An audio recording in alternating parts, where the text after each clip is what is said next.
Hello दोस्तों, कैसे हैं आप सब। हमारी कहानियां देखने के लिए हमारे चैनल को सब्सक्राइब कीजिए और हाँ, बेल आइकॉन पर क्लिक करना मत भूलिएगा। रात के 10 बज रहे थे। हर रोज सन्नाटा था, लेकिन रात के इस सन्नाटे में गर्ल्स हॉस्टल से एक लड़की बाहर निकलती है। उसके सैंडल की खटखट की आवाज से वो सन्नाटा टूटता है।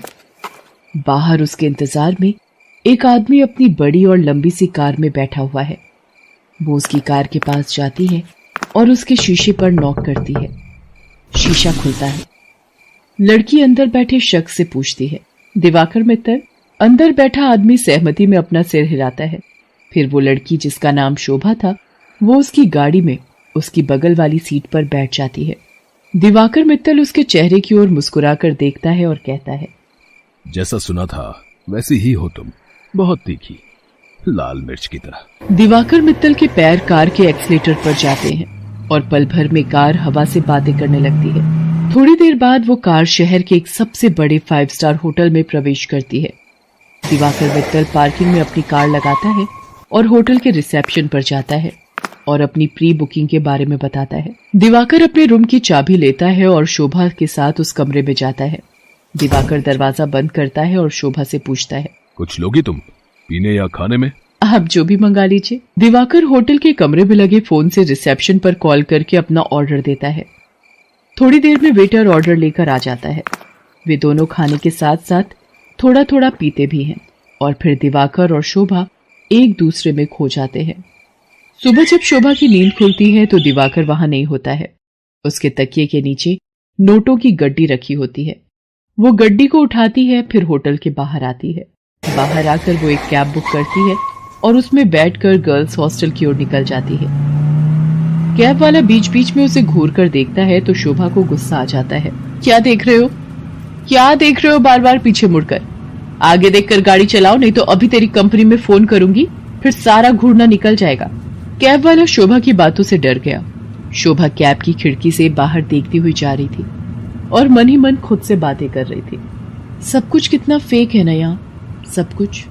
कौन आदमी कौन सा चेहरा लगाए घूम रहा है, किसी को पता नहीं है। मैं भी तो पिछले कई महीनों से एक नकली चेहरा लगाए घूम रही हूँ। सच कहूं तो घिन आती है मुझे उस चेहरे से, दम घुटता है मेरा। लेकिन अब इस चेहरे के बिना मैं रह भी तो नहीं सकती। ये कहानी है जमालपुर की रहने वाली शोभा की। शोभा शहर के एक हॉस्टल में रहती है और इंजीनियरिंग की पढ़ाई कर रही है। वो 8 महीने पहले ही शहर आई है। शोभा के पिता दीनदयाल उससे बहुत प्यार करते हैं। उसे अब भी याद है जब वो ट्रेन में बैठकर शहर आ रही थी तो। क्या बाबा, आप इस तरह बच्चों की तरह रोएंगे तो मैं शहर कैसे जाऊंगी? क्या कहूँ शोभा, 5 बरस की थी तू जब तेरी अम्मा तुझे गोद में डालकर हमेशा के लिए हम सबको छोड़कर चली गई। तब से तुझे ही देखकर जिया है। जानती हूँ बाबा।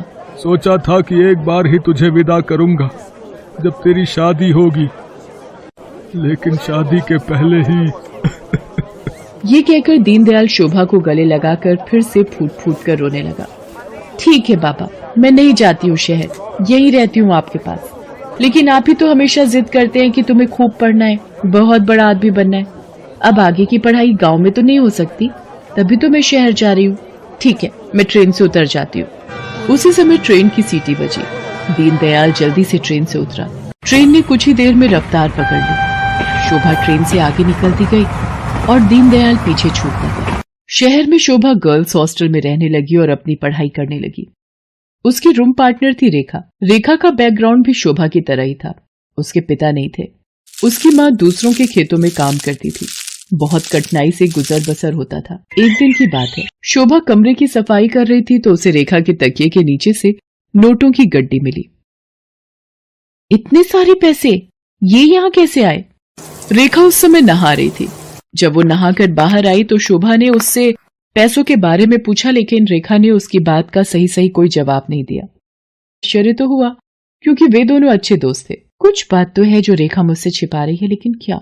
शोभा ने एक बात और नोटिस किया कि हफ्ते में 3-4 दिन रेखा रात को कहीं चली जाती थी और सुबह वापस आती थी। उसने इस बारे में भी रेखा से पूछा तो तू भी बिना मतलब जासूसी करती रहती है। तू अपने काम से काम रखना। मैं कहाँ जाती हूँ, क्यों जाती हूँ, हर चीज का हिसाब देना जरूरी है क्या? ये जरूरी तो नहीं, लेकिन कल को हॉस्टल की वार्डन को पता लग गया कि तुम रात रात भर बाहर रहती हो तो क्या होगा? तुझे पता है ना वो कितनी स्ट्रिक्ट है। तो उसकी फिक्र मत कर, मैं संभाल लूंगी उन्हें। धीरे धीरे शोभा ने रेखा की लाइफस्टाइल में बहुत तब्दीली देखी। वो महंगे से महंगे कपड़े और जूते खरीदती, लेटेस्ट मोबाइल फोन रखती, उसका जब जो मन करता वो करती। शोभा उसकी लाइफस्टाइल से बहुत प्रभावित हो गई।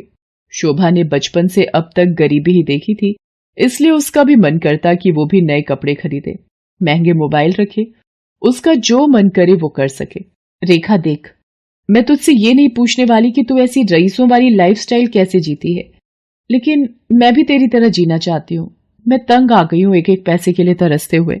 पहले तो रेखा टाल मटोल करती रही, लेकिन फिर उसने सच्चाई बता दी कि वो एक कॉल गर्ल का काम करती है। उसकी बातों को सुनकर शोभा शॉक्ड रह गई और उसने कहा कि अगर ये बात वार्डन को पता लग गई तो? तू बड़ी भोली है रे शोभा। हॉस्टल की वार्डन को सब पता है, वही तो हमें दबाव डालकर भेजती है लोगों के पास। वार्डन की सारी सच्चाई जानकर शोभा एक बार फिर से चौंक गई।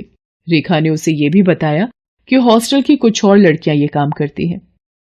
शोभा को ये सब सुनकर अजीब तो लगा, लेकिन बेहतर लाइफस्टाइल के चक्कर में वो अपने सम्मान का सौदा करने के लिए तैयार हो। मैं इस गंदे दलदल में फंस गई हूँ। हालांकि इस दलदल ने मुझे बहुत सारी वो चीजें दी जिसके लिए मैं तरसती थी, लेकिन मैंने अपनी मासूमियत खो दी है, मैंने अपनी शांति खो दी है, मैंने अपनी पवित्रता खो दी है। बाबा को कितनी उम्मीद थी मुझसे, और मैं क्या करने लगी मैं। शोभा की आंखें भीग गई थी। वो अब ये काम नहीं करना चाहती थी, लेकिन हॉस्टल की वार्डन उस पर बार बार दबाव डाल रही थी। देख शोभा, जल में रहकर मगर से बैर मत कर, और हाँ, ये सती सावित्री बनने का नाटक छोड़ और जो बोलती हूँ वो कर। शोभा ने वार्डन को फिर से इनकार कर दिया। गुस्से में वार्डन ने उससे कहा, देख शोभा, तेरा इनकार तेरे भविष्य के सारे रास्ते बंद कर देगा। मेरी एक शिकायत पर कॉलेज से भी तुझे निकाल दिया जाएगा, और तुझे मैं इतना बदनाम करवा दूंगी कि इस शहर तो क्या, तू कहीं भी किसी को मुंह दिखाने के लायक नहीं रहेगी। शोभा उस रात हॉस्टल से निकली तो जरूर, लेकिन उसने कुछ तय कर लिया था। वो हॉस्टल से निकलकर सीधा पुलिस स्टेशन पहुंची और इंस्पेक्टर नाज़नीन को हॉस्टल और वार्डन की सारी सच्चाई बता दी। शोभा की बात सुनकर नाज़नीन शॉक्ड रह गई। शर्म आ रही है मुझे तुम पर और उन सभी लड़कियों पर जो अच्छी लाइफस्टाइल के चक्कर में शॉर्टकट अपनाती हैं और अपने सम्मान का सौदा करती हैं, और तुम जैसे मासूम लोगों का फायदा तुम्हारी वार्डन जैसे लोग उठाते हैं। मुझसे बहुत बड़ी गलती हो गई इंस्पेक्टर नाज़नीन।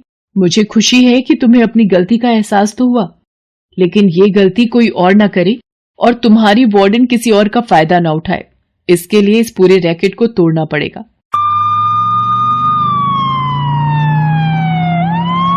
इंस्पेक्टर नाज़नीन ने वार्डन को गिरफ्तार कर लिया और उसे जेल भेज दिया। जिस वार्डन पर लड़कियों की सुरक्षा की जिम्मेदारी थी, वो उनका सौदा करने लगी थी। इस बात को सुनकर पूरा शहर सन रह गया। आज शोभा इंजीनियरिंग के लास्ट ईयर में है और वो बहुत ही मेहनत से अपनी पढ़ाई कर रही है। आखिर उसे अपने बाबा का सपना जो पूरा करना है। हेलो दोस्तों, कैसे हैं आप सब? हमारी कहानियां देखने के लिए हमारे चैनल को सब्सक्राइब कीजिए और हाँ, बेल आइकॉन पर क्लिक करना मत भूलिएगा।